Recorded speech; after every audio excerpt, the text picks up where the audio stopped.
நீங்களே பெரிய அறிவாளி, உங்கள் புருஷன் அதோட பெரிய அறிவாளி. 2 ஜீன்லேருந்து வர ஜீன் இன்னும் எக்ஸ்ட்ரா ஜீனாக தான் இருக்கும். அது அவனுடைய இன்டெலிஜென்ஸோட உங்கள் இன்டெலிஜென்ஸ் போட்டி போட மாட்டேங்குது. அங்கே கருணை வேலை செய்யணும், கண்ட்ரோல் பண்ணணும், புரிய வைக்கணும், உபதேசம் பண்ணணும். பெரிய வேலை. குழந்தை வளர்க்குறது சின்ன மேட்டரே கிடையாது. என்ன சாதாரண விஷயமா ஒரு குழந்தைய வளர்த்து கொண்டு வருது.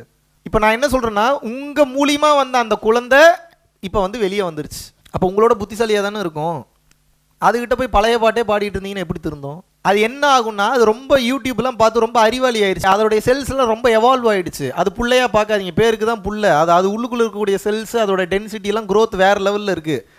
அப்போ பழைய கதையெல்லாம் வயிற்றுக்குள்ளே இருக்கும்போதே கேட்டு முடிச்சிருக்கோம். ஏன் உங்கள் பிள்ளைங்கிட்ட ஜெயிக்க முடியலன்னா, அரைக்கிறது பூரா அரைச்சமாவு. அவன் உங்களோட பெட்டர் கண்டென்ட் வச்சுருக்கான். அவன் உங்களோட புத்திசாலியாக இருக்கான். உங்களோட அவனுக்கு எக்ஸாம்பிள்ஸ் தெரியுது. அப்போ பேசிக்காகவே அவனுக்கு அந்த ஈகோ வந்துடும். இப்போ அவனை பிரேக் பண்ணுற அளவுக்கு நீங்கள் புத்திசாலியாக இருக்கணும். நீங்கள் அந்த அளவுக்கு ஹேண்டில் பண்ணுற புத்திசாலி இல்லைன்னா உங்கள் புள்ள நீங்கள் சொல்கிறத கேட்கவே கேட்காது. நீங்கள் கேட்டிங்களா? எப்படி கேட்கும் அது? ஏன் உங்கள் அப்பா அம்மா சொல்கிறத நீங்கள் கேட்கல? உங்கள் அப்பா அம்மாவோட புத்திசாலின்றதை புரிஞ்சுக்கிட்டீங்க, அதனால் கேட்கல. ஒரு குறிப்பிட்ட காலகட்டம் வரைக்கும் கேட்டுட்டு இருந்தீங்க. ஏன் கேட்டுட்டு இருந்தீங்க? ஏன்னா அவங்க தான் புத்திசாலின்னு நினச்சிட்டு இருந்தீங்க. புது கண்டென்ட் ஏதாவது பேசுங்க. இன்றைக்கி இருக்கிறவங்களாம் ரொம்ப சீக்கிரம் கெட்டு போயிடுறானுங்க. டிவி கொடுத்துட்றீங்க, ஃபோனு கொடுத்துட்றீங்க, வாட்சு கொடுத்துட்றீங்க, ஃப்ரெண்ட்ஷிப்பு கொடுத்துறீங்க. இங்கே போய் இதை பண்ணுன்றீங்க, அங்கே போய் அதை பண்ணுன்றீங்க, இங்கே போய் இதை பாருன்றீங்க, அங்கே போய் அதை பாருன்றீங்க, எல்லாம் பண்ணுறீங்க. முன்னாடியாவது நடந்து போகணும், எங்கேயாவது எதாவது ஆக்சஸ் பண்ணணும்னா இப்போ 5 செகண்டில் போயிடுறான். ஞானத்தில் பேசிட முடியுமா? அனுபவத்தால் உணர்ந்து தெளிவதே ஞானம்ங்கிறார் பாரதியார். என்ன சொல்கிறாரு? பேசி ஒன்றும் பயனில்லை, அனுபவத்தால் உணர்ந்து தெளிவதே ஞானம்ங்கிறார். அங்கே ஒரு உலகம் இருக்குது. அந்த உலகத்தில் வேல்யூ யாருக்கு தெரியுமா ரொம்ப ஜாஸ்தி? அதிகப்படியான அனுபவங்களை எவன் ஒருவன் தேடி தேடி பெறுகிறானோ, அதிகப்படியான அனுபவங்களை வாரி வாரி இழுத்து போட்டுக்கணுமா, எவன் ஒருவன் பெறுகிறானோ அவனுக்கு மேல் உலகங்களில் மாபெரும் பதவி உண்டு. இது பதவிக்காக பண்றதில்ல, அந்த அளவுக்கு ரெஸ்பெக்ட் பண்ணுவாங்கன்னு சொல்றாங்க. புரியுதா நான் சொல்றது? அனுபவங்களை ஏற்றுக்கொள்ளாமல் பயந்து ஓடுபவனுக்கு இருக்கக்கூடிய பதவியும் புடிங்கிட்டு விட்டுருவானுங்க. ஏன்னா அனுபவம் என்பது அனுபவம் அல்ல, அதுதான் உங்களுக்கு வைக்கப்பட்ட பரீட்சை.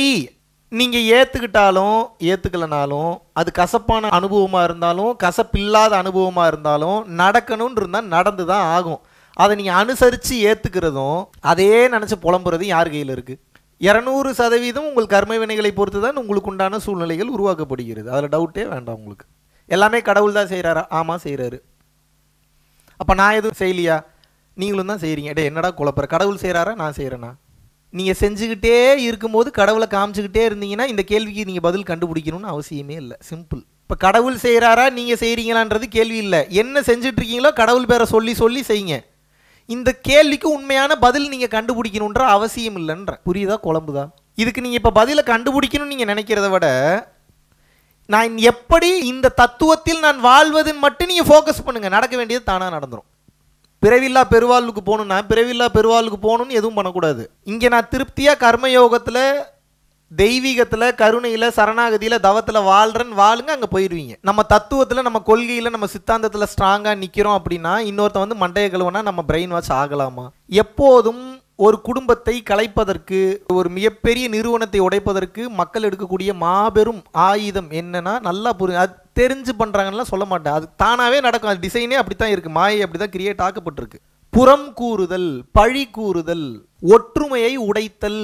பாலிடிக்ஸ்னா தப்பாக நினச்சிக்கிறேன். பாலிடிக்ஸ்னா என்னன்னா, நேக்கு போக்கு தெரிஞ்சு விளையாடுறதுன்னு அர்த்தம். இதுதான் பாலிடிக்ஸ். பாலிடிக்ஸ்னா என்ன? நேக் போக்கு தெரிஞ்சு விளையாடுறது. இதுக்கு பேர் பாலிடிக்ஸ். எங்க பாலிடிக்ஸ் இல்லை? குடும்பத்தில் பாலிடிக்ஸ் இல்லாமல் இருக்கா? அம்மாட்ட பணம் கொடுத்தா பொண்டாட்டி கொடுக்க வேணான்றா, தெரியாம தான் கொடுக்க வேண்டியதா இருக்கு. கொடுத்துட்டு பொண்டாட்டிட்ட கொடுக்கலடின்னு சொல்ல வேண்டியதா இருக்கு. இது பாலிடிக்ஸ் இல்லையா?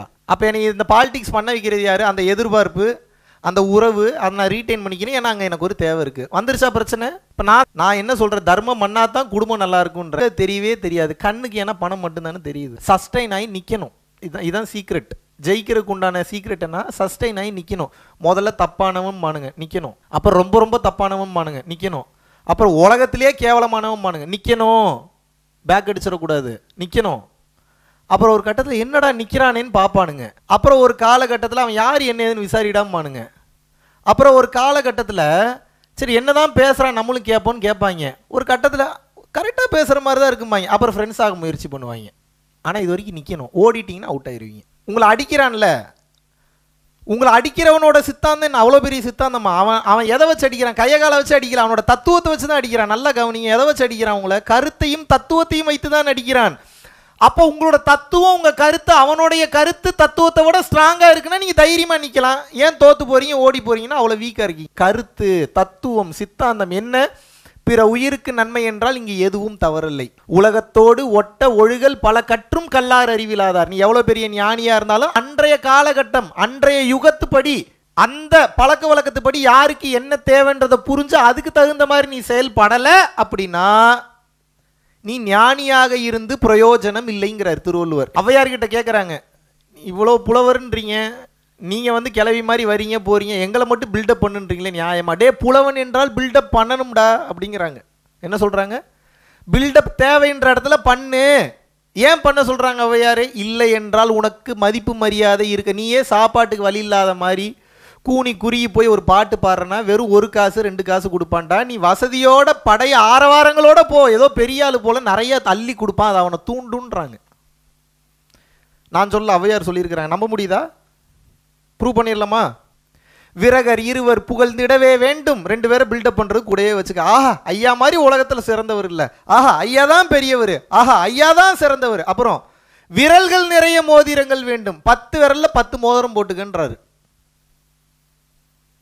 அப்புறம் அரையதனில் பஞ்சேனும் பட்டேனும் வேண்டும். எதா இருந்தாலும் அதை காஸ்ட்லியா வாங்கி வாங்கி வெய்யி. பஞ்சேனும் பட்டேனும் வேண்டும். ஏன்? அவர் வித்தை நஞ்சேனும் வேம்பேனும் நன்று. நோக்கம் சரியாக இருந்து இப்படி நீ பில்டப் பண்ண அப்படின்னா அவர் வித்தை, அந்த வித்தை அந்த வார்த்தையை அண்டர்லைன் பண்ணிக்கங்க. வித்தை, அவர் வித்தை நஞ்சேனும் வேம்பேனும் நன்று. அது கசப்பாக தெரிந்தாலும், அது விஷம் போல மற்றவருக்கு தெரிந்தாலும், பேசினாலும் அது நன்றுன்றாங்க. நான் சொல்லலப்பா, ஔவையார் சொல்லியிருக்கேன்.